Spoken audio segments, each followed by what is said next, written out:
Assalamualaikum warahmatullahi wabarakatuh.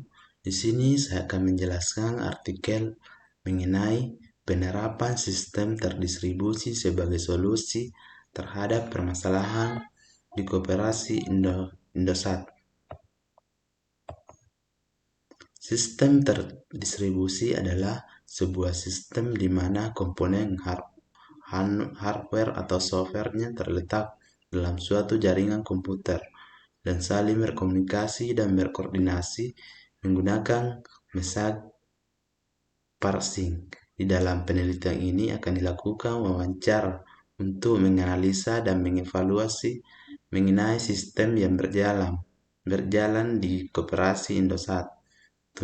Tujuan penelitian ini adalah untuk mengatasi kendala sistem yang terpisah secara clustering dan menyatukan sumber daya.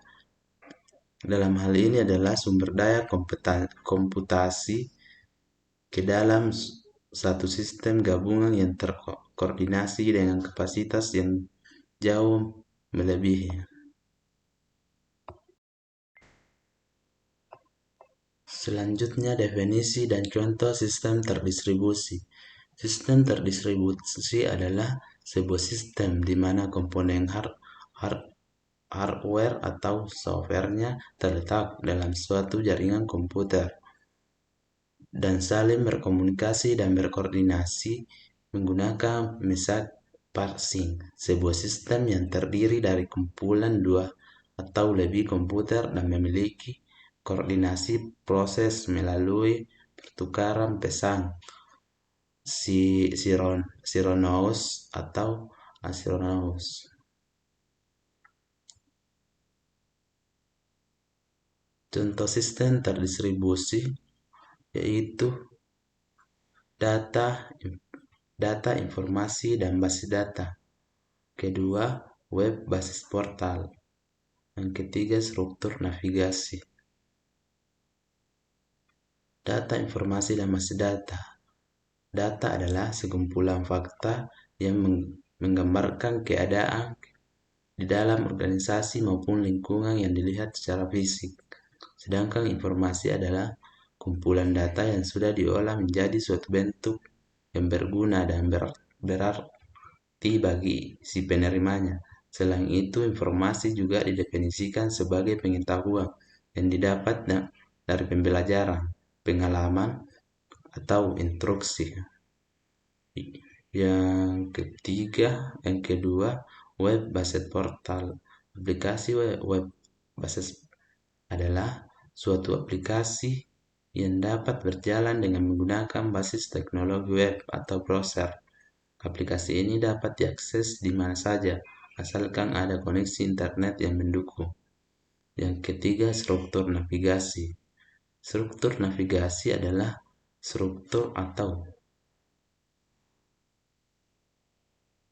alur dari suatu program yang merupakan rancangan hubungan rantai kerja dari beberapa area yang berbeda dan dapat membantu mengorganisasikan seluruh elemen pembuatan. Adapun metode penelitian, yang pertama pendekatan penelitian. Dalam tesis ini, penulis menggunakan pendekatan empiris, yaitu pendekatan dengan menggunakan fakta yang objektif. Yang kedua, jenis penelitian. Penelitian ini merupakan penelitian studi kasus yang mencakup pengkajian satu unit penelitian secara intensif yang dimaksudkan untuk mendapatkan data primer. Ketiga, waktu dan tempat penelitian. Penelitian ini dilaksanakan selama 3 bulan yang dimulai dari April sampai dengan Juni 2013. Tempat dilaksanakannya penelitian ini adalah di koperasi pegawai perusahaan ternama Indosat. Yang keempat, teknik pengumpulan data. Penelitian ini menggunakan teknik pengumpulan data berupa studi lapangan dengan teknik wawancara. Selanjutnya, jenis data dan sumber data.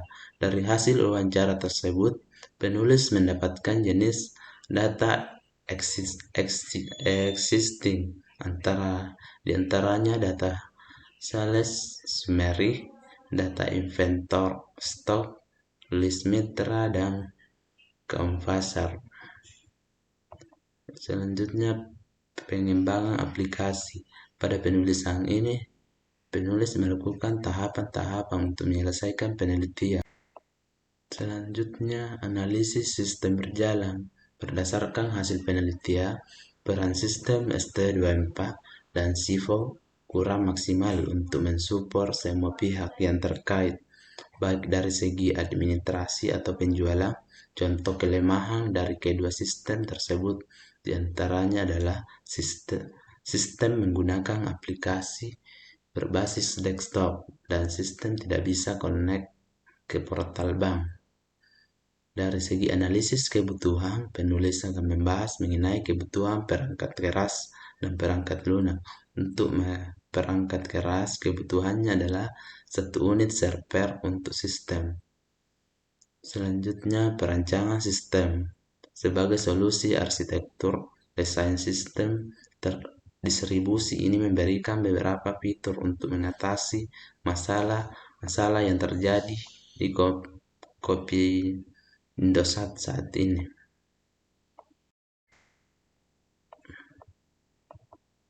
Adapun beberapa jenis perancangan sistem.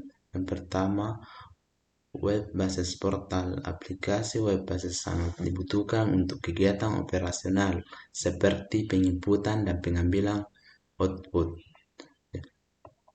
Yang kedua, distribusi manajemen. Semua proses distribusi dilakukan melalui sistem. Salah satu contohnya adalah distribusi voucher fisik untuk masing-masing cluster. Yang ketiga, akun manajemen. Akun manajemen digunakan untuk membedakan fungsi dari tiap-tiap user yang akan mengakses aplikasi. Selanjutnya, inventor manajemen.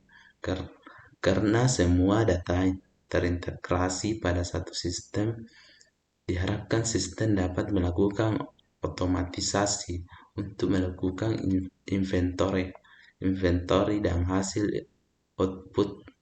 outputnya dapat langsung digunakan oleh akunting kapan saja dan di mana saja.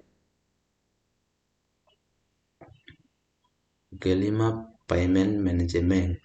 Desain payment management bertujuan untuk membuat koneksi dengan akunting sistem. Dalam hal ini adalah portal bank yang bekerja sama dengan Koperasi Indosat.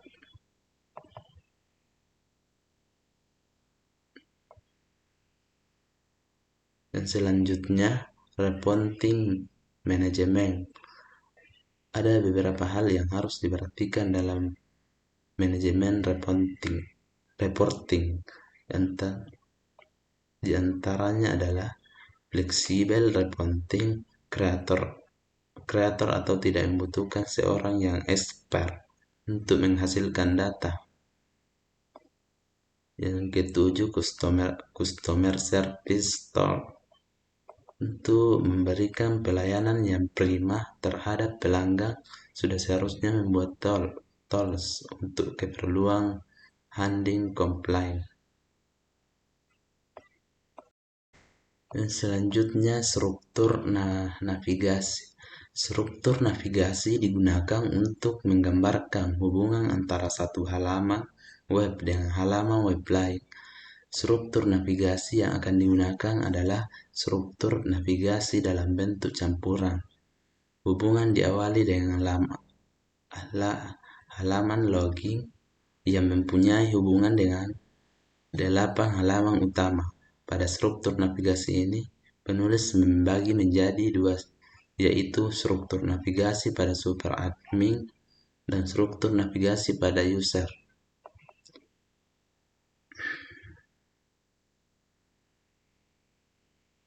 Pada rancangan struktur navigasi ini terdapat bagian utama, yaitu menu utama, edit profil, logout, administrasi, transaksi, laporan, master data, tools, Penjelasan dari struktur tersebut adalah sebagai berikut.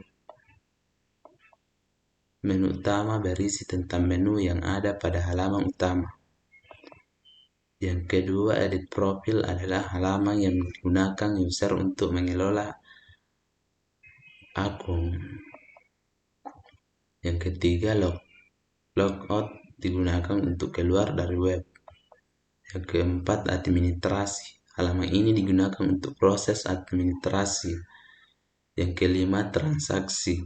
Digunakan untuk penjualan dan pembelian. Yang keenam, laporan. Digunakan untuk kegiatan reporting.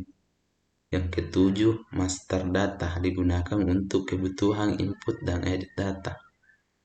Yang kedelapan, tools. Digunakan untuk kebutuhan customer service. Selanjutnya, pengembangan perangkat lunak. Pada tahap ini, penulis akan memberitahukan bagaimana hasil dari pengembangan perangkat lunak berbasis web yang didasari hasil analisis dan perancangan dalam bentuk capture yang dilakukan melalui web browser. Hasil capture sudah dikelompokkan berdasarkan desain rancangan sistem.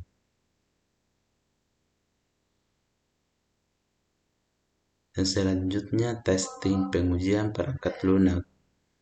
Pada pengujian perangkat lunak ini, penulis menggunakan metode black box testing. Beberapa aspek yang menjadi fokus untuk diuji adalah sebagai berikut: fungsi administrasi dan fungsi pelaporan. Selanjutnya, pemeliharaan.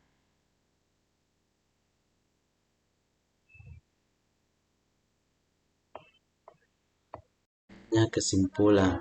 Berdasarkan uraian pada bab-bab sebelumnya, dapat disimpulkan bahwa setelah melakukan penerapan dan pengujian terhadap sistem terdistribusi di Koperasi Indosat, maka kendala yang dihadapi Koperasi Indosat pada sistem yang terpisah secara clustering dapat teratasi dengan cara membuat suatu sistem terdistribusi.